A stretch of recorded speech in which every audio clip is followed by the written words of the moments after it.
කොහොමද මගේ ආදරණීය යාළුවෝ හැමෝම හොඳින් ඉන්නව නේද?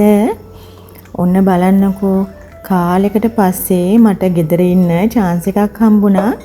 ඉතින් උදේම වැඩ පටන් ගන්න කලින් අනේ මට මතක් වුණා ඕගොල්ලෝ බලාගෙන ඉන්නෝනේ මගේ vlogs එනකන්.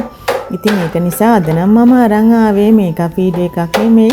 ඉතින් ඕගලන්ට බලන්න අද චූටි දේවල් ටිකක් මහා දේවල් ඉතින් කරන්න හම්බුන්නේ ඒ වුණාට මම ගෙදර ඉන්නකොට පොඩ්ඩක් රෙස්ට් එකේ ඉන්න තමයි හැම වෙලේම බලන්නේ මොකද ටිකක් මම කාර්ය බහුලයිනේ. එහෙම හිතලා ගෙදර හිටියාට ඉතින් මම උයන වැඩ අස්පස් කරන වැඩ වලට හවුනොත් එහෙම ඉතින් මගේ කාලේ යනවා රෙස්ට් කරන්න නම් හම්බෙන්නේ නැහැ. ඉතින් ගොඩක් කාර්ය බහුල නිසා මම හැම වැඩක්ම පහසු කරගන්න උපකරණ දැක්කොත් අනිවාර්යයෙන්ම ගන්නවා. මේ ලුණු කපන කට එකත් මම දරස් එකේ දැකලා තමයි ගත්තේ. මොකද හරිම ලේසි නැත්තම් ලුණු කපන්න ගියාම ගොඩක් වෙලාවට ලුණු වල අර සුවඳ ගිහිල්ලා ඇඳුම් වල වදිනවා. ඉතින් නාලා කරලා උයනවා නම් ওই ලුණු ගඳ ඇඳුම් වල තියෙනවා. ඉතින් ඒක හරි ප්‍රශ්නයක්නේ. ඒක හන්දා ඉතින් මම ලුණු කපන මැෂින් එක ඔය මේ කටර් එක ඒත් එක්කම පොල් ගාන මැෂින් එක බ්ලෙන්ඩ් එක ඔය වගේ දේවල් කඩා ගන්නෑ. හරි පරිස්සමෙන් පාවිච්චි කරන්නේ. මොකද මගේ වැඩ පහසු කරන උපකරණ ටික මම හරි පරිස්සම් කරනවා. මොකද මගේ කාලෙත් ඉතුරු වෙනවා වැඩ මම තනියම කරගන්න නිසා. ඉතින් අද නම් මම ඉන්දියාප්ප තමයි හදන්නේ මේ උදේට කන්න. අලකිරි හොදි එකක් හදලා ඊට පස්සේ කකුලුව හොදි එකක් හදලා තමයි ඉන්දියාප්ප හදන්න හිතුවේ. පොල් සම්බෝලෙකුත් හැදුවා මට ඒක කියන්න අමතක වුණා. ඉතින් ඔයනවා කියන එක වෙනමම කලාවක්. කොරෝනා අවදියේනේ මම මගේ සැලොන් එක වහලා ගෙදර හිටියේ. ඒ කාලේ නම් ගොඩාක් ඔය කුකින් වැඩවලට මම ගොඩාක් ආසාවෙන් කරපු දේවල්. ඒත් දැන් අලුතෙන්ම ඇකඩමි එක සැලොන් එක පටන් ගත්ත නිසා නැවතත් මට මේ කුකින් වැඩ ගොඩක් වෙලාවට මිස් වෙනවා. ඔයාලට මතකනේ මම ඉස්සර කේක් හදනවා, අතුරුපස ಜಾති හදනවා. ඉතින් ඒ වැඩ නම් දැන් මට මිස් වෙනවා. හැබැයි ඒක නිසා තමයි මට පුළුවන් වෙලාවල් වලදී ගෙදරදී ඉන්නකොට මොනවා හරි මේ දෙන්නට හදලා දෙන්න බලන්නේ. ඉතින් ඔය ඥානපාල මාමා තමයි මාත් එක්ක කතා කර කිචන් එකේ ඉන්නේ. එයා ඉතින් හැමදාම මට උදව් වෙන්න එනවනේ. වත්ත පිටියේ වැඩ කටයුතු ඒ දේවල් වලට උදව් වෙන්න හැමදාම උදේට ඇවිල්ලා පැය දෙක තුනක් ඉඳලා කාලා තේ බීලා එහෙම තමයි යන්නේ. ඉතින් දැන් ඒක එයාගේ රුටින් එක වෙලා තියෙන්නේ. උදේ 7:00 8 විතර වෙනකොට අග්ගාලා එයා අපේ ගෙදර එනවා. ඉතින් අද උයන්න මාව මේ කුස්සියට එකතු වුණා. ඉතින් ඔය රෙස්ට් කරනවා කිව්වට මට කවදාකවත් මේ දෙන්න ගෙදර ඉන්නවනම් රෙස්ට් කරන්න හම්බෙන්නේ නැහැ. ගොඩක් වෙලාවට මම පොඩ්ඩක් හරි ඇඳට පැනලා රෙස්ට් කරන්නේ දෙන්නම නැති දවසක් නම් තමයි. මොකද දෙන්නම ගෙදර ඉන්නවා නම් එක්ක මොන හරි හදන්න කියනවා එක්කෝ ඒගොල්ලොත් එක්ක මේ ගමන් යන්න සෙට් වෙනවා ඔය වගේ දේවල් වෙනවා. ඉතින් ඒක නිසා මට රෙස්ට් එකක් හම්බෙන්නේ නැහැ. ඉතින් මම හරිම ආසයි පොඩ්ඩක් ඇඳට වෙලා කකුල් දෙක දිග අරගෙන ඉන්න. මොකද හරියට වෙහෙස වෙන නිසා.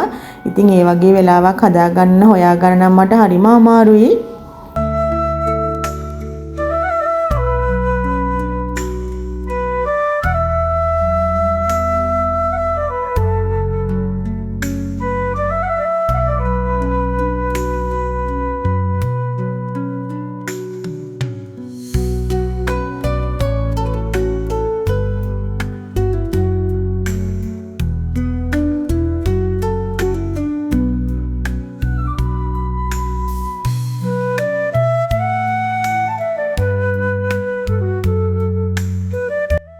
මම නම් කකුලුව හදන්නේ ටිකක් වෙනස් විදිහට ලුණු අවු මිරිස් සුදු ලුණු ඉංකුරු ඒ වගේ දේවල් ටෙම්පරාදු කරලා ඒකටම අමු මිරිස් කුඩු ටිකක් ඒත් එක්කම 3-5 කුරුඳු කුඩු ඔය වගේ දේවල් ටිකක් දාලා ඒ ටිකත් අර කබලෙම බෙද ගන්නවා. ඊට පස්සේ තමයි කකුලුව ටික එකතු කරන්නේ. කකුලුව ටිකට මම වෙනමම මිටි කිරි දිය කිරි වෙනම දාන්නේ නැහැ. හොඳට මිටි කිරි ටිකක් දානවා වැඩිපුර. ඒකෙම තමයි කකුලුව තම්බන්නේ. එතකොට මේ සී ෆුඩ් ඉස්සෝ දැල්ලෝ කකුලෝ වගේ ඒවා මිටි කිරි දිය කිරි දාලා වෙනම හදන්න ඕනේ නැහැ. මොකද ඒවා හරි ඉක්මනට කුක් වෙනවා. ඉතින් ඒක නිසා සී ෆුඩ් හදනකොට ගොඩාක් වෙලා ඔයා ලිපේ තියන්නත් එපා. ඉතින් මිටි කිරිම පුළුවන් නම් ටිකක් වැඩිපුර වෙලා හොඳට උතුරවලා ගන්න. අනිවාර්යයෙන්ම හොඳට උතුරන්න ඕනේ. එතකොට ටිකක් අර මේක නිකන් අර ගොරෝසුවට හොඳට බොරට වගේ ගන්න පුළුවන්.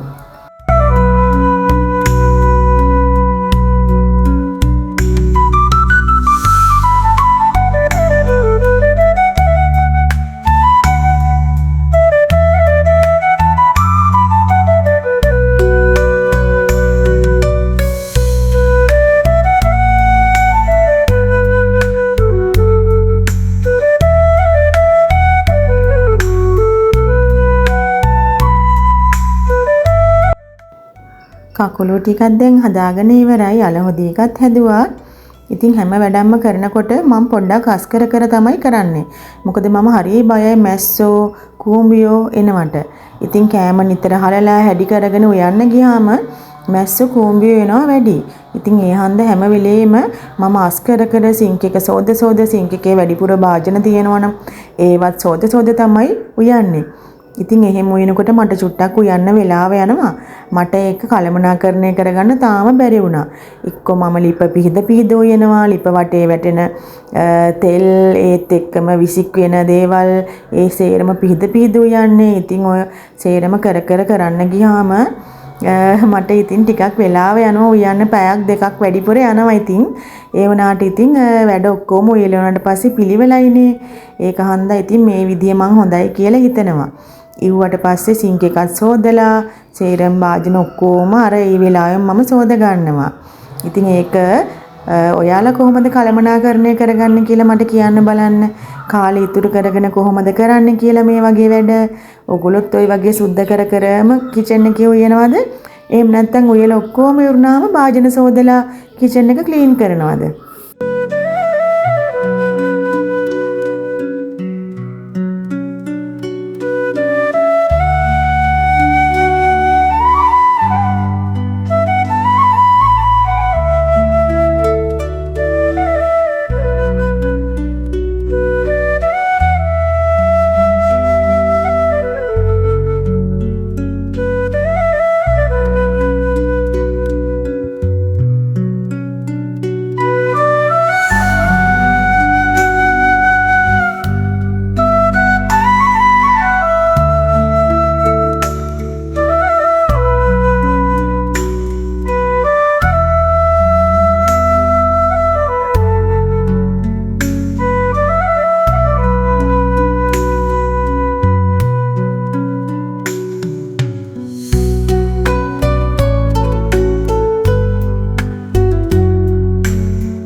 ඉන්දියාප්ප පිට්ටු වගේ දේවල් හදනවා නම් මම වෑංජන ටික හදාගෙන තමයි පස්සේ මේ දේවල් කරගන්නේ.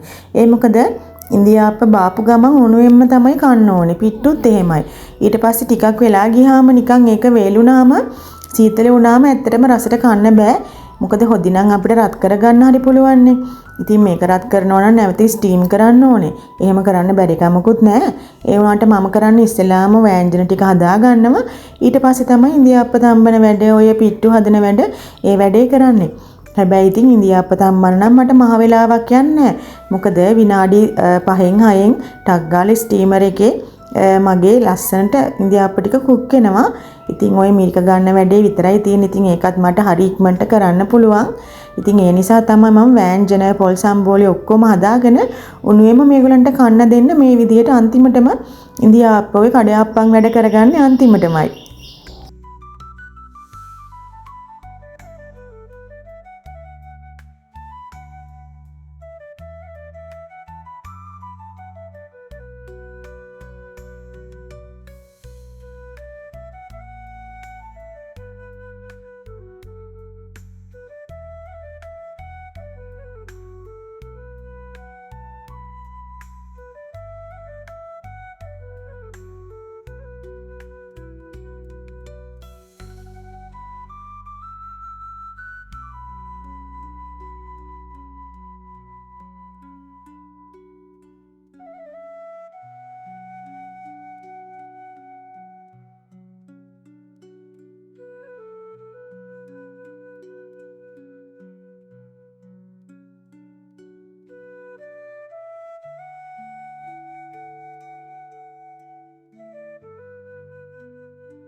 මේ ටික ඔක්කොම ඉරලා එද්දී මට 9 විතර වුණා.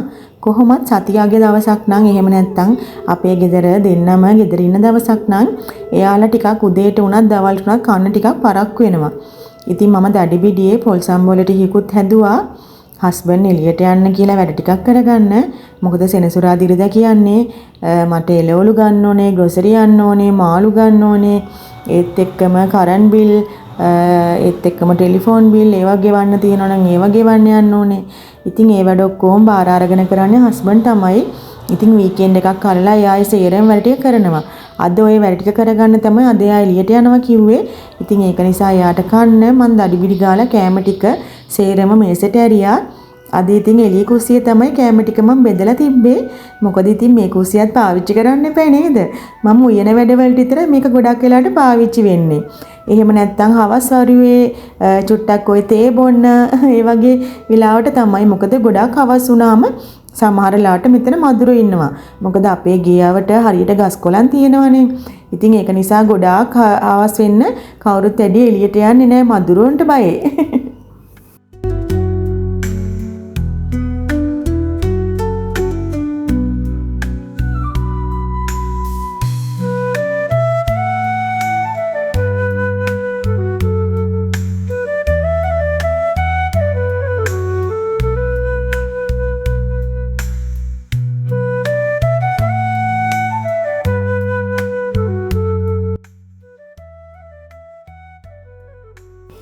ඉතින් උදේට කෑම හදලා හැමෝටම කන්න දීලා මම ගේ ඇතුලේ කිචන් එකයි ගේ එළියේ කිචන් එකයි දෙකම හොඳට ක්ලීන් කරගත්තා.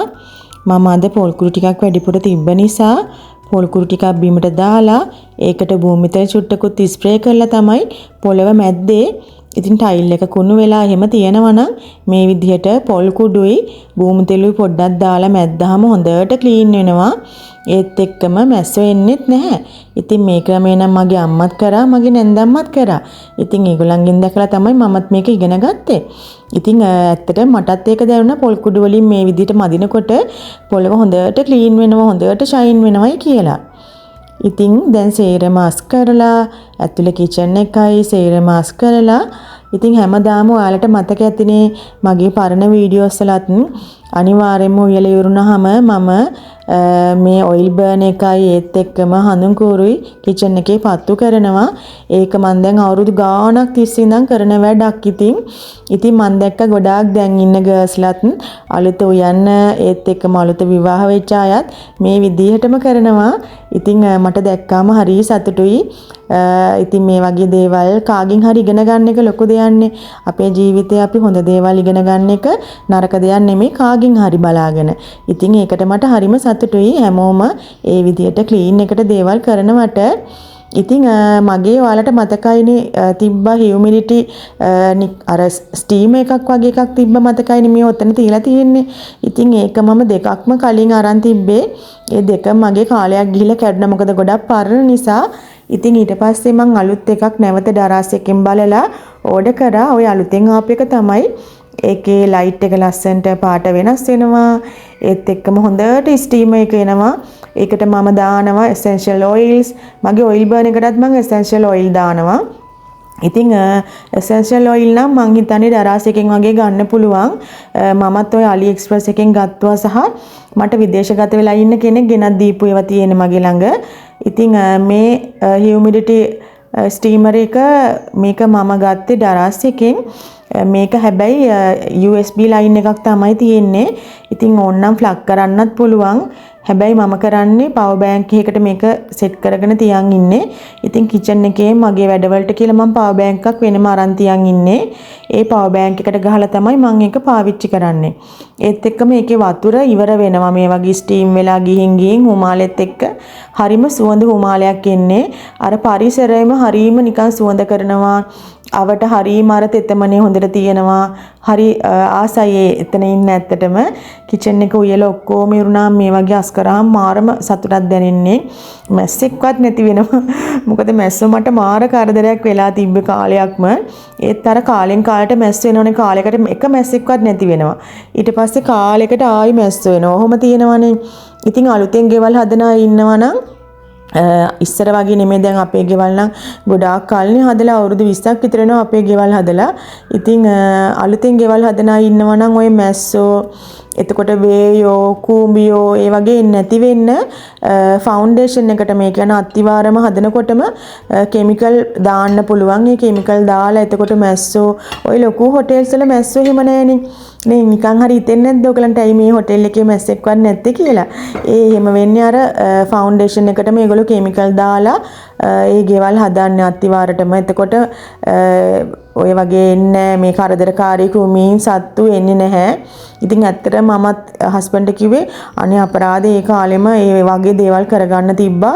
මේ මැස්සන්ගේ නම් පුදුම කරදරයක් තියෙන්නේ කියලා. ඉතින් එහෙම චුටි ඔය ගැජර්මැටික් ටිකක් මම දරස් එකෙන් ගත්තුව තමයි මේ වීඩියෝ එක අතරතුරේ ඔයගලන්ට ඔය පෙන්නුවේ. විනාකිරි බොටල් එක නම් මම ලේඩි ජේ එකෙන් ගත්තේ මහරගම. ඒත් එක්කම අර පිඟන් රාක්කේ ඒක ගත්තේ මම දරස් එකෙන්. ඉතින් අනිත් එක ඔයගලන්ට වෙනසක් පේන්නේ නැද්ද බලන්නකෝ. මගේ කුස්සියේ තිබ්බ පැන්ට්‍රි එකේ දොරවල් වල තිබ්බ කවරේ හරිම සවුත් වෙලා තිබ්බේ. ඉතින් ඒක නැවත මම අර ස්ටිකර් එක මාරු කරා. මේක මගේ කුස්සියේ තියෙන පැන්ට්‍රි එක ඇවිල්ලා වානේ එකක්. ඒක එළියෙන් තමයි අර ස්ටිකර් එකක් වගේ ගහලා තියෙන්නේ. ඒක තියාගන්න පුළුවන් බැරි නැහැ. නමුත් අර ගොඩක් කල් ගිහලා නිසා ඒක නිකන් සවුත් වෙලා වගේ තිබ්බා. ඒ නිසා මම එක්කෙනෙක්ට එන්න කියලා ඒක හදාගත්තා. ඉතින් මම කිචන් එකේ ඔයනකොට ඔයගොල්ලෝ දකින්න ඇතිනේ මේ වගේ ලස්සනට මල් පෝච්චි තිබ්බා. ඉතින් මේ මල් පෝච්චි ටික පහුගිය ටිකේම මට ඒවයේ ලස්සනට ආර්ට් සඳින්න ආසකමක් තිබ්බා. ඉතින් ඒ මොකද මම Pinterest එකේ ගොඩාක් මේ වගේ ඒවා සේව් කරගෙන තියන් හිටියා. ඒ කියන්නේ ලස්සන ෆ්ලවර් වාස් ඒවයි ආර්ට් කරපුවා චිත්‍ර ඇඳපුවා. ඉතින් ඒ වගේ කරන්න ඕනේ කියලා මං හිතාගෙන හිටියේ මගේ එළිය කුස්සියේ. ඒ වැඩේට ඉතින් හස්බන්ඩ් මට උදව් වෙන ගමන් තමයි මේ. ඉතින් මේක නම් ගොඩක් රූපරාව මම කලින් ඒ වෙලාවට ගත්ත ඒවා තියෙන්නේ.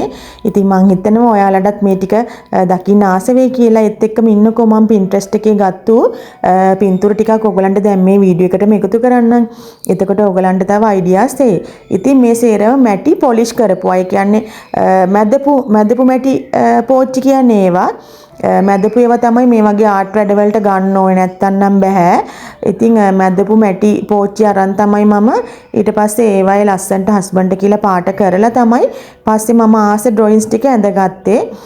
මම Pinterest එකෙන් ගත්තුවා තමයි මම මේ දාන්නේ පින්තූර. ඉතින් ඒ ඩිසයින්ස්ම කරගන්න බැරි වුණාට මම ඉතින් ආස විදියට මේ දේවල් කරගත්තා මගේ හැකියාව අනුව. ඉතින් ඩ්‍රොයින් කියන්නේ මං ආසම දෙයක්. මගේ රස්සාවත් කලාවක් නේ. ඉතින් මට චිත්‍ර අඳින්න ඉස්සරින්දාම පුළුවන්. කලාවට කොහොමත් මම ආසයි. මට විතරක් නෙමෙයි මගේ ගෙදර නංගිට මල්ලිට දෝනිට හැමෝටම චිත්‍ර අඳින්න පුළුවන්. ගෙදර හැමෝම එහෙමයි. මන් දන්නේ ඒක අර බ්ලඩ් වලින් එන එකක් එන්නේ නැති කියලා මම හිතන්නේ. ඉතින් අර වගේ පාට කරපු ඒවා හැබැයි වේලෙන්න තියන්න ඕනේ. පෝච්චි ටික පාට කරගෙන වේලෙන්න තියලා තමයි මේ වගේ ඩ්‍රොයින්ස් ඇඳ ගන්න ඕනේ. ඉතින් සතියක් දෙකක් යන ওই වැඩේ කරගන්න. ඉතින් හෙමින් ගත්ත වීඩියෝස් තමයි මම මේ ඔයගලන්ට අරන් එන්නේ. ඉතින් අද දවසෙත් මගේ වීඩියෝ එක ඔයගොල්ලෝ ගොඩාක් එන්ජොයි කරන්න ඇති කියලා හිතනවා. එහෙනම් ඉතින් අනිවාර්යයෙන්ම ඩේ ව්ලොග්ස් ඒත් එක්කම මේකප් වීඩියෝස් බලන්න මාත් එක්ක එකතු වෙන්න. ඉතින් මාව අලුතෙන් දන්නේ නැති කෙනෙක් නම් ඔයාලා මගේ channel එකට අලුතෙන් එකතු වුණ කෙනෙක් නම් channel එක subscribe කරන්න. ඒත් එක්කම මම මේකප් ආටිස්ට් කෙනෙක්. ඒත් එක්කම මේකප් සම්බන්ධ ගුරුවරියක්. ඉතින් ඒත් එක්ක මගේ ලයිෆ් ස්ටයිල් එකේ දිනපතා වෙන දේවල් මගේ ජීවිතේ වෙච්ච අත්දැකීම් මේ හැමදේම බෙදා ගන්න තමයි ලයිෆ් ස්ටයිල් පාරාදීසයේ එකම තැනක් ඔයාලට හදලා තියෙන්නේ. එහෙනම් ඉතින් ගිහිල්ලා එන්න. ගොඩාක් ආදරේ හැමෝම පරිස්සමින් ඉන්න. තෙරුවන් සරණයි.